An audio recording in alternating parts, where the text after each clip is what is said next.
Good morning. Thank you very much. I'm very excited to be here to chat with you guys about what we're doing at Cricket Australia in the NFT space and kind of in Web3. I think this conference was of particular interest to me in that my life before cricket and before working in sport was actually in veterinary medicine. So I'm a equine internal medicine specialist, used to run the hospital at the University of Queensland, worked at a few universities and large equine hospitals in the US, spent a lot of time in the racing industry, mostly on the backside, working with the athletes, and now kind of work with a different set of athletes. And so I think that there's a lot of applications in the racing industry, both kind of in the, I guess, front of house, the fan-facing side, but also back of house. And so I think it's fantastic that you guys are really leaning into this space. And like that was a fantastic talk that Gary gave to really give that kind of base knowledge for everyone of what Web3 can be and what you guys can use it for. But I just wanted to take you through what we've done at Cricket Australia. It's a relatively new program, though it feels like I've been working on it for ages and ages.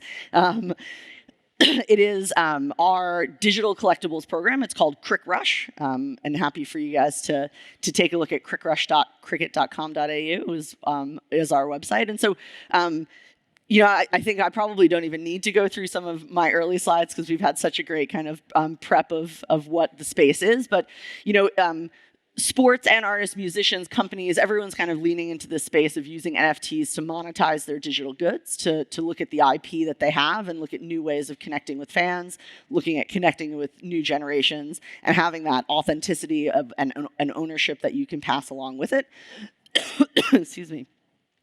And then obviously we've just heard about Top Shots and the different ways that the NBA has really kind of led the sporting world in how they approach the NFT space. And so, it was very early when I was hearing rumors out of the US that the NBA was doing something in the Web3 space, and I put my hand up at a strategy meeting at Cricket and said, we should do NFTs.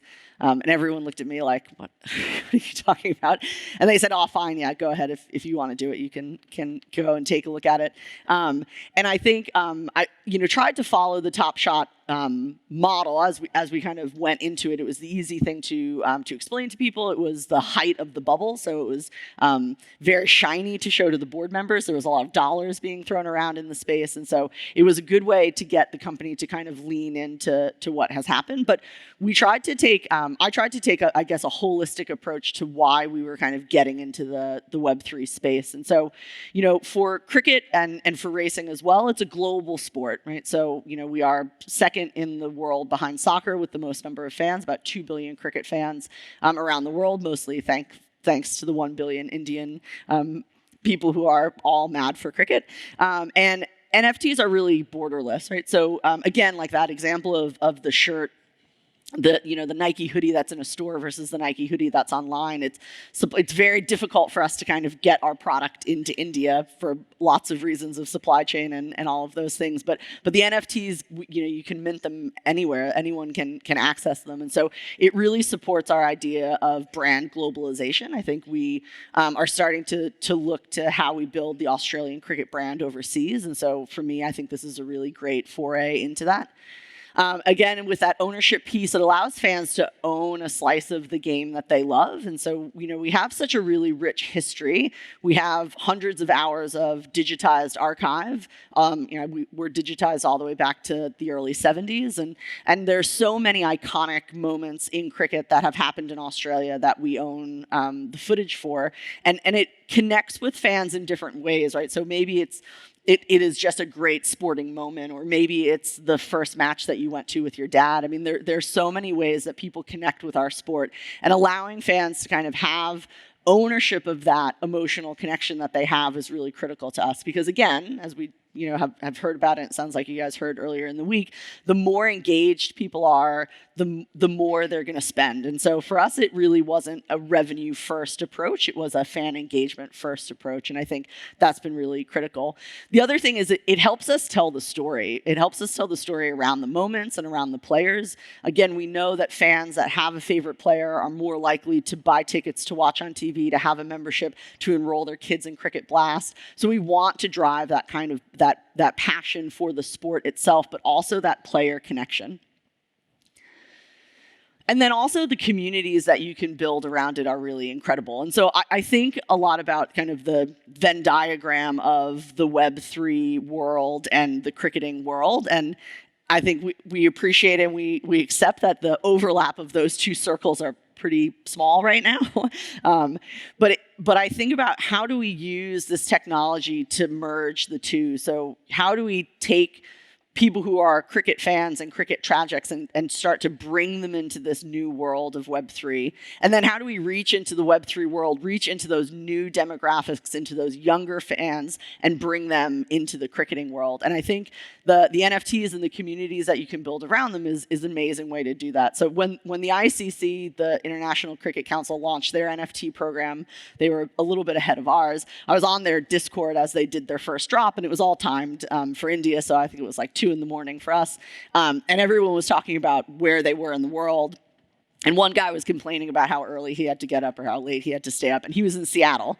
And so somebody said, "Oh, I can't believe there's a cricket fan that lives in Seattle." And he was like, "Oh, I have no idea what cricket is, but I made $17,000 flipping top shots, and then I heard about this, and so I thought I'll buy some cricket moments and do the same thing," which I thought was, a great way of kind of bringing a new fan in. But the best part about it was when I went back onto Discord the next day, that guy was back. And so he had gotten in on the first drop, he had opened up his packs, and he was back on Discord saying like, "All right, I got a Kane Williamson, tell me about him. Who is he? Like, what's he like? What do I need to know?" And so now here is this guy in Seattle who knew nothing about cricket, who now has a favorite player. He's now into it. He's now aware of it. And so the ability to kind of use those communities to drive brand awareness, to drive player awareness is really critical to us. And then kind of activating that fan base. So we know that there are fans of cricket all over the world. I think the fun stat I like to throw around, we did some market research in some of our dark markets where we don't have media rights contracts, and we actually found out there are 7 million cricket fans in Germany. And you wouldn't think about, Germany being a big hub of cricket, but there's such a massive expat population from various cricketing nations that are in Germany now. So there are almost as many cricket fans in Germany as there are in Australia. And so I think it's a fantastic thing to think about, that we can reach all of these fans and activate that fan base in a much better way, because we don't have to get our TV feeds in there. We don't have to worry about how the time zone lines up with live footage. And then obviously it is an additional revenue stream, so we can't really argue that, right? We're all looking to diversify revenue streams. We're all looking for different ways to fund models, especially as a national sporting organization. We're responsible for the grassroots programs, and so anything that we can do to fund those programs is good. And so while we have taken a really fan-first approach to it, it did come with quite a few dollars, which makes everybody happy. The other thing that we did, and I'm quite glad that we did it, was we started this as a partnership with the ACA, so the Players Association. And I think, and I'm sure Lisa will touch on it in her talk, there's a lot of kind of nuances around the IP and who owns it and how you access it. And we knew that the program that we would put together would be stronger if we did it with the players on board. So the ability to access their IP, the ability to access the players themselves for some of the utility that we're adding to the program was really critical. And so I think in the racing industry, you probably have even more, I couldn't imagine it being more complicated than what we went through, but it might even be a bit more complicated in that you have athletes, you have ownership groups, you have quite a few more stakeholders that go into that pool when you start to talk about who owns the IP, who gives the rights, how does the revenue flow when you sell something that has an image or a clip of a certain moment. But we're glad that we took the time to kind of work it through with the ACA. And I think the other thing that it has allowed us to do now that we are in such a good partnership with them is that what we feel is a world first is we have on our platform the ability to allow our players to put their own content into NFTs. And so outside of what we'll do with player trading cards, which is more like the European football so rare model, outside of the moments that we'll eventually do a la Top Shots, we're going to allow players to put content on themselves. It doesn't necessarily even have to have CAIP, so they can be in their plain clothes. They can show off their artwork, their funny TikTok dances, and they can use their own uniqueness to monetize monetize that kind of connection with the fan, and also to build the connection with the fan, to build their rapport, because eventually, obviously that's going to be good for everyone, the better connections that we can draw. So, I'm sure, so Dave Warner is one of our ambassadors. I only shudder to think of some of the funny dances that he's going to end up putting up once we get that part of the program. And then, what I really hope is that we start to show off some of the creative side of our players, like Ash Gardner's artwork. So we went through a really rigorous process. It took about 12, almost 15 months to work with the ACA on how we would structure the program, and then to find our partners. We have partnered with Rario, which is an Indian-based cricketing NFT. They were the first to bring cricket NFTs to market, and Block Trust, which is an Australian-based blockchain company who helps with kind of the Australian look and feel of our program. And we're really pleased with the partners. They have huge networks kind of across cricket. They're partnered with several other cricketing nations. So they have, it's more than 7 cricket leagues now, but over 40 brand ambassadors.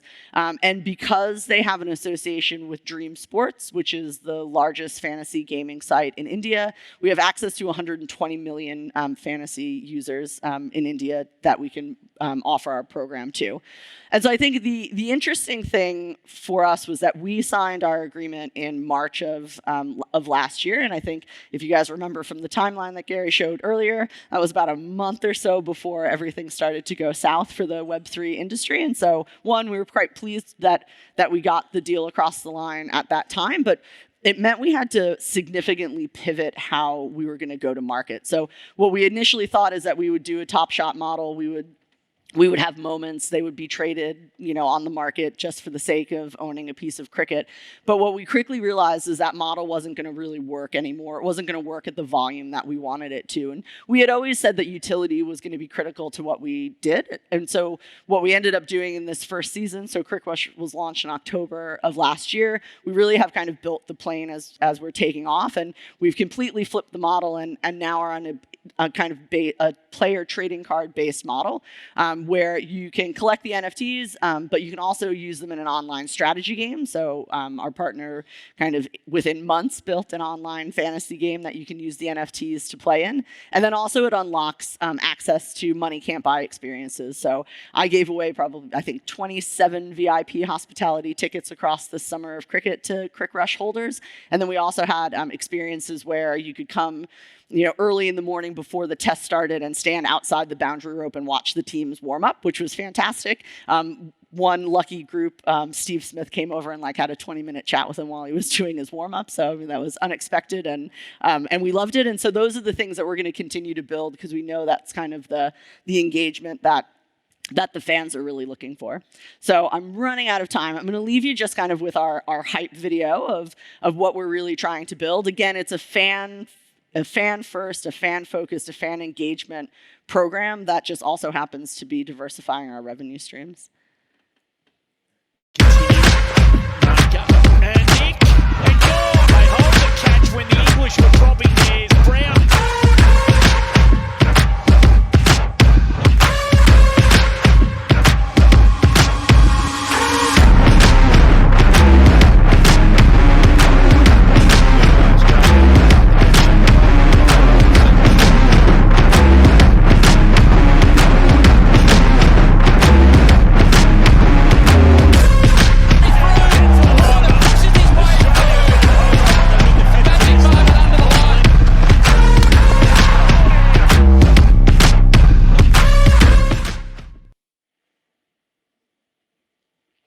So thank you very much. I encourage you guys all to, again, to lean into the space, to try to learn as much as you can about it so that you can inform your own organizations about how you should move forward. But please check out crickrush.cricket.com.au and you can see what we've built. And I'm happy to have a chat with anybody later on in the day. Thanks very much.